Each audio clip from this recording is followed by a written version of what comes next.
ఆంధ్రప్రదేశ్ ప్రభుత్వానికి సంబంధించి కీలకమైన శాఖ పంచాయతీరాజ్ శాఖ.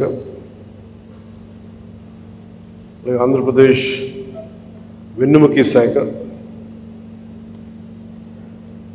ప్రభుత్వ ఉద్యోగులు, అనేక సంఘాలు, వారి నాయకులు, వీరందరూ ఈ రోజున ఇక్కడికి వచ్చి నాకు అభినందనలు తెలుపుతున్నందుకు మనస్ఫూర్తిగా మీ అందరికీ పేరు పేరున నా హృదయపూర్వక ధన్యవాదాలు.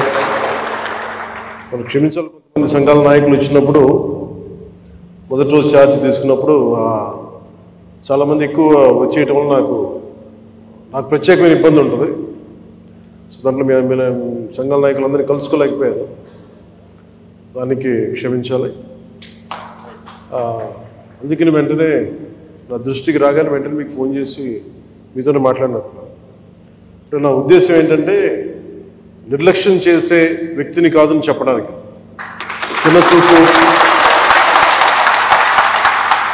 చిన్నచూపు చూసే వ్యక్తిని కాదు. మీ సమస్య నా సమస్య, అది చాలాసార్లు సభలో చెప్పాను. కానీ ఇప్పుడు ప్రత్యేకించి ఛార్జ్ తీసుకున్న తర్వాత మీకు మళ్ళీ మీ అందరికీ తెలియజేసుకుంటా ఉన్నాను. మిమ్మల్ని అర్థం చేసుకునే వ్యక్తిని, మీ సమస్యల్ని పరిష్కరించడం, ఎంత త్వరగా పరిష్కరించడం అనేది నా ఒక్కడి చేతిలో లేదు. కానీ మీ సమస్యల్ని వినగలిగే శక్తి ఉన్నవాడు. ముందు సమస్యని వింటే ఒక పరిష్కారం దొరుకుతుంది. వినటానికి అలసట అందరికీ. సో నేను మీకు ప్రత్యేకించి తెలియజేసుకునేది, నేను వినే వ్యక్తిని. ఇందాక మీ సహచరులు ఎవరు వచ్చి ఇక్కడికి ఇచ్చారు, సహచరాలు, అది ఖచ్చితంగా యుద్ధ ప్రాతిపాదికన మీరు ఆ సమస్యను పరిష్కరిస్తాను మీరు వచ్చి ఇచ్చారు. ఇలాంటివి చేయడానికంటే మీరు ఇందాక ముందు సంఘాల పెద్దలు కూడా మాట్లాడుతూ చాలామంది గతంలో కూడా మీరు సమ్మెలు, గత ప్రభుత్వం మీద మా కోపం ఉంది, మీకు ఈ ప్రభుత్వం మీద మీరు మాట్లాడుతూ ఉన్నారు. ఒక్కటి ఏంటంటే, ఇది అందరం కలిసి పనిచేయాలి, మినిస్ట్రీ కానీ ఉద్యోగులు కానీ. గతంలో ఎవరు ఎలా చేశారో నాకు తెలీదు. మీరందరూ వింటా ఉంటే నేను సమస్యలు వింటా ఉన్నా. కాకపోతే ఇది చాలా పురాతనమైన, చాలా బలమైన వ్యవస్థ, చాలా పాత వ్యవస్థ. ఇది ప్రతిసారి వ్యవస్థకి ఒక తుప్పు పట్టినట్టు పట్టేస్తాం. దీన్ని బలోపేతం చేయాల్సిన అవసరం ఉంది. దీనిని సమస్యలు ఏవైతే ఉన్నాయో మీ అందరికీ ప్రతి సంఘం తరఫున ఇది ప్రత్యేకించి ఒక ఓవరాల్గా మేము ఇలా చేయదలుచుకున్నాం, మా సమస్యలు ఇవి, లేదంటే మేము ఇలా నిలబడతాం, కొంచెం ఇవన్నీ చెప్తా ఉన్నాను. నేను మీకు ఈరోజు మాటిస్తున్నాను, పంచాయతీ పనులతో పాటు మీ సమస్యలను కూడా నేను వినే వ్యక్తిని. నేను ప్రత్యేకించి ఏ సంఘాలకు సంబంధించి ఆ సంఘానికి ప్రత్యేకించి ఒక టైంని అలాట్ చేసి మరి. కాకపోతే నాకున్న సమస్య ఏంటంటే అందరూ కొంచెం ప్రిపేర్ అయ్యారండి బాగా. అంటే నేను చాలా శాఖలు ఉన్నాయి, మిగతా పనులు కూడా చూసుకోవాలి. కాబట్టి మీరు బాగా ప్రిపేర్ అయ్యి వచ్చి ఒక పరిష్కార మార్గం కూడా తీసుకెళ్ళండి. దాదాపు ఇలా ఆలోచించవచ్చు, ఇలా చేయొచ్చు. ఇందాక మీరు మాట్లాడుతూ అన్నారు, గత ప్రభుత్వం అంటే అంతకుముందు 2014 వచ్చినప్పుడు మా మీద కొంచెం కినుకుందన్నట్టుగా మీరు అన్నారు ఇందాక. అది అంటే భయపెట్టేవాడికి భయపడతారు, కానీ కొంచెం ఓపెన్గా సహజంగా కొంచెం వినేవాళ్ళతోటి ఎక్కువ ఆ బాధలు. మేము గత ప్రభుత్వం వాళ్ళందరినీ భయపెట్టింది, మేము అదని అర్థం చేసుకోగలం. కానీ మేము మీకు భుజం కాసే వ్యక్తులు. అది ఒక వ్యవస్థని తిరిగి బలోపేతం చేయాలంటే చాలా చాలా కష్టసాధ్యమైంది. నాకు నిజంగా చెప్పాలంటే ఒకసారి ఇది నేను చాలా ఆనందంగా ఎంచుకున్న శాఖ. నేను ప్రభుత్వ ఉద్యోగ కొడుకుని, ఆ జీతాల మీద మేము పెరిగిన వాడిని. మా నాన్న జీతాలు రాకపోతే మమ్మల్ని స్కూల్ బయటికి పంపించి మళ్ళీ జీతాలు వచ్చిన తర్వాత మళ్ళీ స్కూల్లోకి అలౌ చేసినాయి, అవి కూడా ఉన్నాయి నా సంఘటన. అలాంటి సంఘటనలు ఉన్నాయి. అందుకని కష్టాన్ని అర్థం చేసుకోగలను. అంటే 1వ తారీఖు జీతం రాకపోతే ఏమవుతుందో నాకు అనుభవం. అలాగే ఆఖరి వారంలో డబ్బులు అయిపోతే కూడా ఆ పరిస్థితి కూడా నాకు తెలుసు. మా పొరపాటున మేము ఏదో ఇవి జరిగిపోయినాయి, కానీ మేము ఇలా ఈ సినిమా రంగంలో ఉండటం వల్ల బేసిక్గా చాలా సాధారణ స్థాయి నుంచి వచ్చాం కాబట్టి అన్నిటికంటే కూడా సాధారణ స్థాయి మాకు భగవంతుడి వచ్చిన మమ్మల్ని తీసుకొచ్చిన సాధారణ స్థాయి కష్టాలని మేము మర్చిపోం. అందుకని ఈ రోజున రోడ్ల మీద బయటికి వెళ్ళి ఎందుకు ఆగి ఎందుకు మాట్లాడుతానంటే ఆ కష్టం ఎలా ఉంటుందో నాకు తెలుసు. ఇందాక మీరు ఇచ్చిన రిప్రజెంటేషన్ కూడా ఆ కష్టం ఎలా ఉంటుందో నాకు తెలుసు. సో ఇలాంటి స్పందనకి వెంటనే ఉంటుంది. కానీ నేను కోరుకునేది అంటే మిమ్మల్ని గత ప్రభుత్వం మిమ్మల్ని భయపెట్టింది. అంతకుముందు ఉన్న ప్రభుత్వం మీరు ఏదైనా ఒక నిరసన చెప్పడానికి చాలా బలంగా చెప్పగలిగేవారు. కానీ ఇప్పుడున్న కూటమి ప్రభుత్వం మీకు అండగా నిలబడుతుంది. ఫస్ట్ ముందస్తుగా మేము మీతో గొడవ పెట్టుకోవడానికి లేదు ఫస్ట్. ఎందుకంటే బ్యాడ్ బ్లడ్ ఉండకూడదని ఫస్ట్ ఫోన్ చేశాను మీకు. అరే వస్తే నువ్వు కలవలేదండి, నువ్వు కూర్చొని పెద్ద ఆఫీసులను కలుసాం, మమ్మల్ని కలవవా అని ఒక చిన్న బాధ ఏదైనా ఉంటుంది. ఎందుకంటే నాకు తెలుసు, మా నాన్న బాధ నాకు తెలుసు. అందుకని వెంటనే ఫోన్ చేశానండి. ఆ కష్టం నాకు తెలుసు. ఇంకా నేను మీకు ఒకసారి ఏమైపోతుంది, అందరూ ఒకసారి వచ్చేస్తే నేను మాట్లాడలేని పరిస్థితులు తప్ప మీరు 1-on-1 కూర్చొని గ్రూప్గా కూర్చుంటే మటుకు నేను చాలా మీకు ఫస్ట్ వినే వ్యక్తిని. నేను విన్న తర్వాత పరిష్కార మార్గం వెతుకుతాను. మీకు గత 10 రోజుల్లో గత ఛార్జ్ తీసుకున్నప్పటి నుంచి నేను రివ్యూలు చేస్తూ ఉంటే ఉన్న పరిస్థితి, మీరు ఉద్యోగాలు లేవు, లేదంటే మనకి పర్మనెంట్ చేయలేదు, లేదంటే కూర్చొని గ్రేడేషన్ మార్చాలి, లేదంటే 2003 మాకున్న ఓల్డ్ పెన్షన్ స్కీమ్ అప్లై చేయాలి, రకరకాల అనేక సమస్యలు ఉన్నాయి.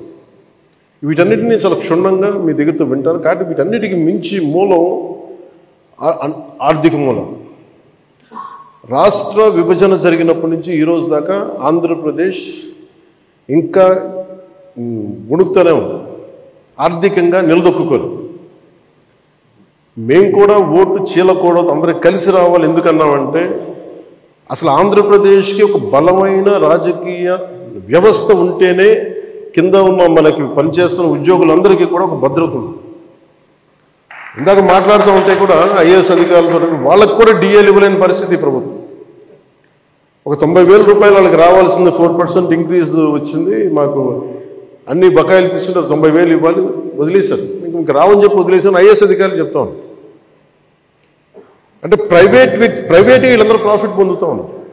డబ్బు ఉంది, కానీ డబ్బుని వ్యక్తులు సొంతం చేసుకున్నారు. రాజకీయాల్లో కూర్చొని గత ప్రభుత్వం స్థాయి దాన్ని పెంచేసింది.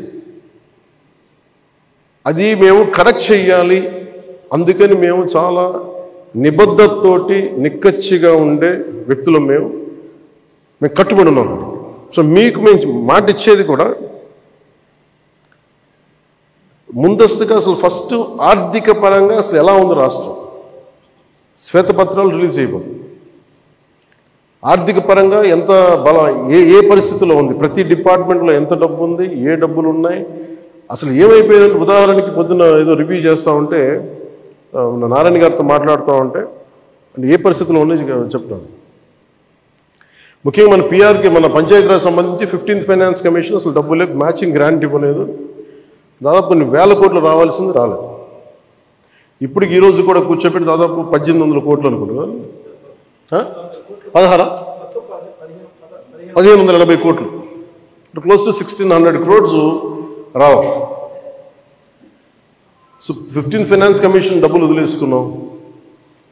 జల్ జీవన్ మిషన్ లాంటిది బోల్డెన్ నిధులు ఉన్నాయి.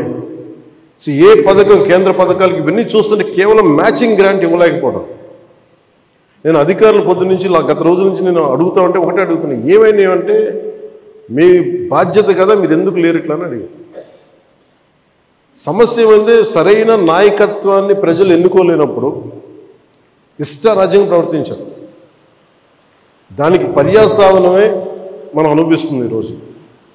నేను మీకు ఒక రెవల్యూషనరీ విప్లవాత్మకమైన మార్పులు తీసుకురావాలి ఆంధ్రప్రదేశ్ విధి విధానాల్లో కానీ ప్రభుత్వ విధానాల్లో కానీ.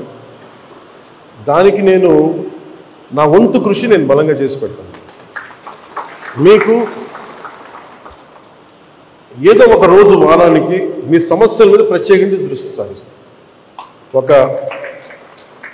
అంటే ఈరోజు కూర్చుంటే ఒక సపోజ్ నెల రోజుల్లోపు నాకున్న సమయంలో, అందుకే నెల రోజులు అంటే అది 2 వారాల్లో కానీ మీరు చెప్పండి, నాకు ఇంత టైం పడుతుంది, ఒక్కొక్క వింగ్ని అర్థం చేసుకోవాలి. ఇప్పుడు మీరు చెప్పారు ఈ ఫిట్మెంట్లు కానీ మనకి పిఆర్సీ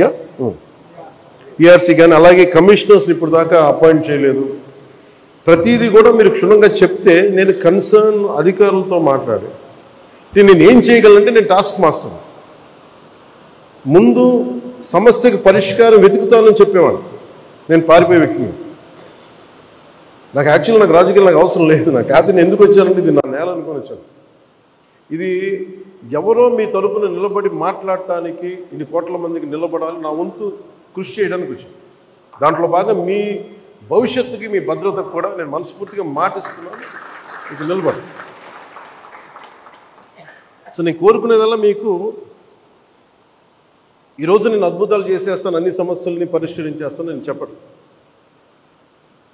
ముందు నేను అవగాహన చేసుకోను. శాఖాపరమైన అవగాహన చాలా చాలా అవసరం. అలాగే దీంట్లో ఎంతమంది ఉద్యోగులు ఉన్నారు, ఏ స్థాయి ఉద్యోగులు ఉన్నారు, ఏమేమి చేయాలి, వీళ్ళందరికీ ఏ సమస్యలు ఉన్నాయి, ఇది ఒకటి. మీరు 2 రకాలు స్టడీ చేయాలి.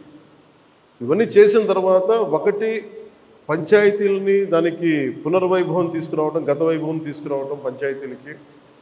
అలాగే పంచాయతీరాజ్ వ్యవస్థ నా కోరిక ఒకటే, ఈ 5 ఏళ్ల కాలంలో ఆంధ్రప్రదేశ్లో ఉన్నంత బలమైన పంచాయతీ వ్యవస్థ మనకి భారతదేశంలోనే లేదని అలాంటి సర్టిఫికేట్ తెప్పించుకోవాలని నా కోరిక. అందుకని బలమైన ఆలోచన విధానంతో ఉన్నాను. కాకపోతే మీ అందరి సహకారం కూడా కావాలి. కానీ నేను ఒక్కడిని చేసేది కాదు. మీ అందరి సహాయ సహకారాలు, మీ సలహాలు, సూచనలు లేకపోతే నేను కూడా ఏం చేయలేదు. కానీ నేను మీకు అందుబాటులో ఉంటాను. మీకు ప్రత్యేకించి